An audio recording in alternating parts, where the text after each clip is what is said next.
première circonscription de l'Essonne, c'est une circonscription jeune. Et donc, c'est forcément un sujet qui nous tient à cœur. Et la jeunesse, qu'est-ce qu'elle a envie? Elle a envie de réussir. Et elle a déjà envie de réussir son parcours de formation scolaire. Et c'est pourquoi d'ailleurs nous avons sorti un tract recto verso spécialement consacré à l'école. Nous sommes convaincus que tous les enfants peuvent réussir à l'école, tous les enfants.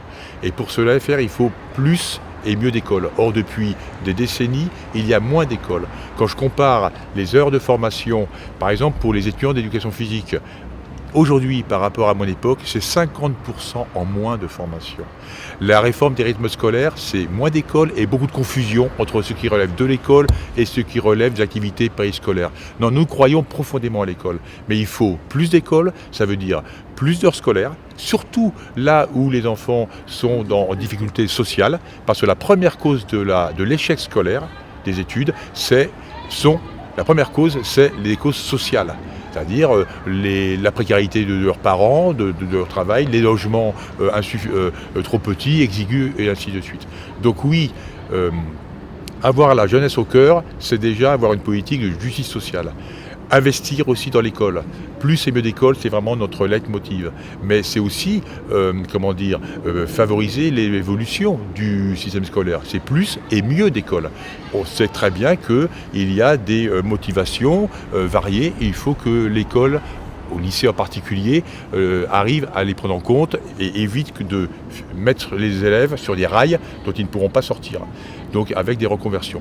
Donc valoriser, investir dans l'école. Mais c'est aussi les jeunes, qu'est-ce qu'ils veulent? Ils veulent leur indépendance. Et nous, ce qui nous frappe, c'est beaucoup de jeunes sont en recherche de logement. Des jeunes couples, ou des jeunes qui sont des jeunes travailleurs et qui ne peuvent plus ou qui ne veulent plus rester avec leurs parents. Et c'est normal. Un jeune, il réussit sa vie quand il part de chez lui. Non pas parce qu'il coupe les liens familiaux, mais parce qu'il fait sa vie. Et donc, il y a un énorme besoin de logement. D'accord. Et puis, il y a troisième chose, pour nous, c'est aussi le sens qu'ils donnent à leur vie. Qu'est-ce que nous disent beaucoup de jeunes? Ils nous disent, mais les municipalités de la circonscription, et ils nous proposent de rester dans notre quartier.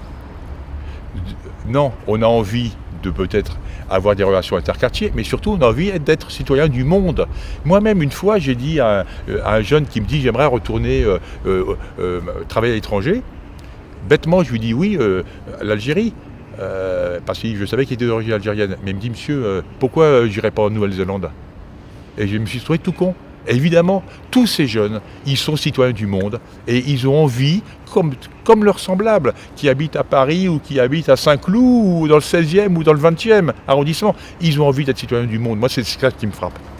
Et donc, on a envie de favoriser cela. Donc, la réussite scolaire, ça c'est sûr.